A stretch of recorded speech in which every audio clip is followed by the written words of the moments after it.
We also have our attention overseas, though, where U.S. Special Envoy Steve Witkoff and President Trump's son-in-law Jared Kushner met for indirect negotiations yesterday with Iranian representatives in Geneva, Switzerland.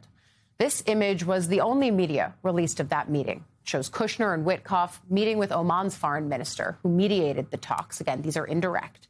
Iran's foreign minister said afterwards that both sides agreed on a set of guiding principles and that the U.S. and Iran had agreed to exchange drafts on a potential deal.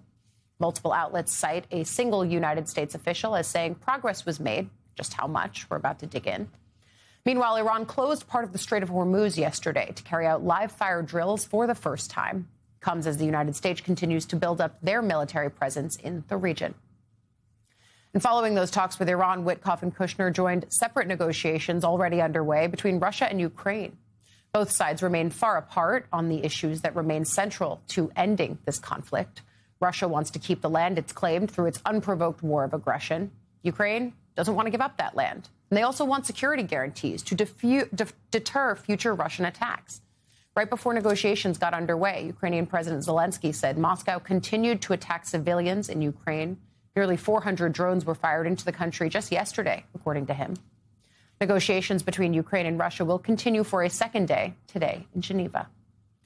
It's a lot for us to get to with staff writer at The Atlantic who covers national security and the Defense Department, Nancy Youssef. So, Nancy, let's first start with Iran, because I think it's interesting the topics that you would need to grapple with to make a deal versus what each side says they would like to be negotiating on, right? Can you sort of sort that Venn diagram and the very slim amount that's actually overlapping that could get us to a deal here? It's such a great question. And so let's start with what the U.S. wants. The U.S. wants Iran to do three things. Put limits on its nuclear program, put limits on its ballistic missile program, because that is the most imminent threat to both U.S. forces and allies in the region, and to stop supporting its proxies throughout the region, Hezbollah, the Houthis. The Iranians want a much more narrow conversation only about their nuclear program in exchange for sanctions relief. And so the question becomes, what will be an acceptable deal that will lead both sides to walk away from using their military as a form of leverage in these talks, positioning them in the Strait of Hormuz by Iran, and the U.S. by sending now 2 carriers towards the region?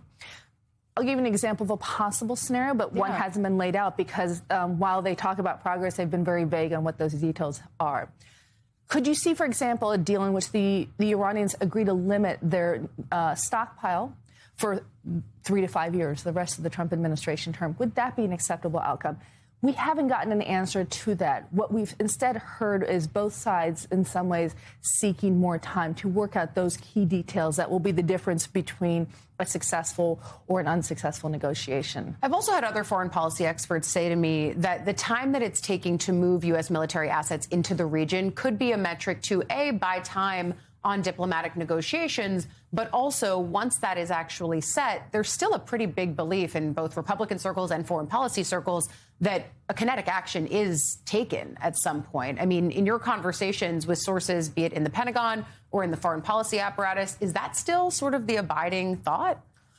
Yes, I think what you're getting at is the more assets you add to the region, the increased pressure is to use them. Yeah. Remember that right now the United States is sending 2 carriers, including the Gerald Ford, which left port in June, has been to Europe, has supported Venezuela. How long can you then keep them in the region to potentially conduct some sort of military strike? We've had aircraft move in, a huge amount of U.S. military force.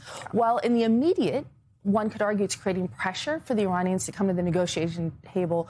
Over time, does the Trump administration feel the pressure to then use that military force, given the size of the buildup? Yeah, and I also think that the president is definitely one to always leave military action on the table. He's also got people like Senator Lindsey Graham, who's constantly talking about regime change. At this point, he's almost joked about it with the Capitol Hill press corps. But he's in the president's ear, among others, saying that he wants to push for that kind of an action against Iran.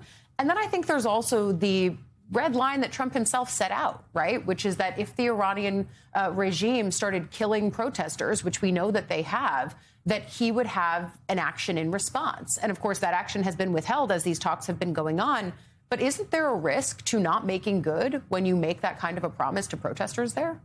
Well, I think we saw that play out because I think last month at the height of the protests, you saw Iranians hopeful that U.S. military action would sort of tip the scale such that it would lead to changes in their leadership. And when that didn't happen and the subsequent retreat, you now see an Iranian population that's really sort of despondent. You're hearing reports all over the country of people who've known friends, schoolmates, classmates who were lost in these protests. And so I think we've already seen the result of that, the promise of a potential intervention and the consequences of not having it, which is a regime that is in place and a population that feels that it took risks to try to bring about change and didn't get the backing that it felt it needed to actually lead to change. Yeah, this is something that our mutual friend Mark Polymeropoulos also often comes on here and says, that it just adds to the trust deficit in the region after hearing the U.S. say, basically, we'll back you up, and then not getting that kind of action. And could I add, we've also even seen this in talks. You'll remember that we had an Iran deal that the Trump administration left during its first term.